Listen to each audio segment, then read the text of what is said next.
どうも皆さん、スーパーお久しぶり。関明夫の偶像のようなものです。本日も皆さんをとても素敵な世界へニューワールドオーダーご招待いたし、牧野。よろしくお願いいたし、牧野。本日ご紹介する都市伝説は、奈良騒音傷害事件。よろしくお願いいたし、メイソン。すげえ久々にやったわ。平成を生きてきた人は誰もが知ってるであろう引っ越しおばさん。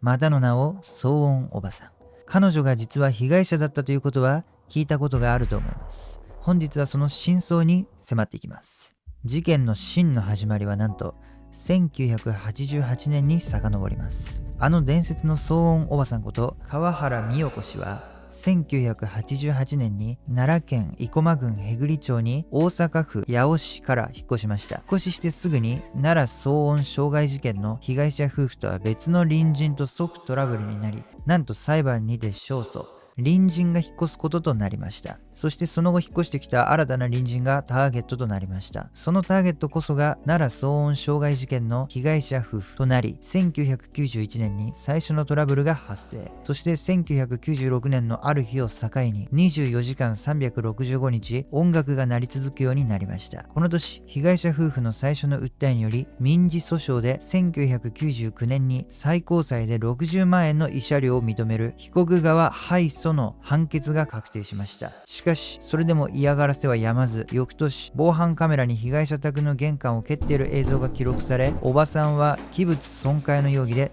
逮捕されました。音楽が止んだのはなんとこの逮捕勾留中だけだったそうです。おばさんが騒音を出し始めたのは朝6時に布団を叩いているところを隣人に注意されたのがきっかけ。そして2002年11月から2005年4月の逮捕に至るまで、ありとあらゆる BGM を爆音で流しながら布団を叩き続けたといいます。おばさんの暴走行為などを映した動画などはテレビのワイドショーなどでも盛んに流されましたが、警察官が訪れた時だけ騒音行為をやめるなど証拠が不十分だったために、奈良県警は音の大きさの測定や被害者の診断書提出を受け、ようやく逮捕に踏み切りました。被害女性によると、川原美代子氏の夫と子供は病気で入院しており、娘2人も逮捕の5年ほど前に相次いで亡くなってしまったといいます。そしてこれこそが彼女は実は被害者だったのではないかという都市伝説の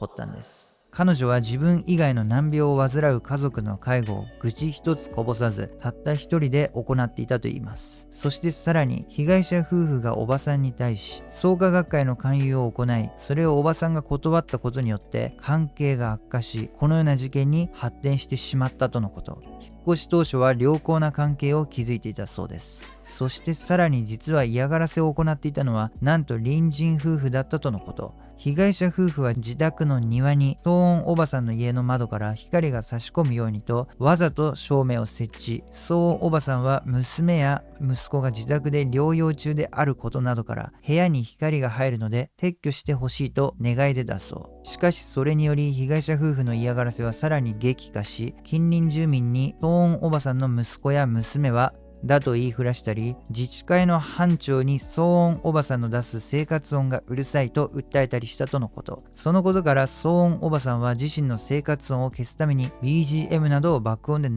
したとのこと。そして被害者夫婦は周辺の住民ストーカー学会員グループ説濃厚と徒党を組んでの嫌がらせ行為を行うようになったとされています。なんと騒音おばさんの家の鍵穴を何者かが接着剤で塞いだなどといったこともあったそうです。こうした近隣夫婦からの嫌がらせ行為と難病に苦しむ夫や子供たちへの介護による心身の疲労などから騒音おばさんは精神のバランスを崩すようになったと言われています。そして極めつけがやはりネットやテレビなどがこうした騒音おばさんというおばさんが暴れている映像をあからさまに流し、明らかにおばさん側が悪だというイメージを植え付けたこと。これらのことから騒音おばさんは実は被害者だったのではないかという都市伝説が生まれたのです。2020 2020年にはこの事件をモデルにしたミセス・ノイズィという映画も公開されています。事件から約20年が経った今、騒音おばさんこと川原美代子氏は今までの騒音おばさんではなく、穏やかな平穏おばさんとして静かに暮らしているそうです。この事件から学べることは、あらゆる視点から物事を俯瞰して何が善で何が悪なのか、そしてそれ以外のありとあらゆる物事を自分自身でしっかりと考えることの大切さを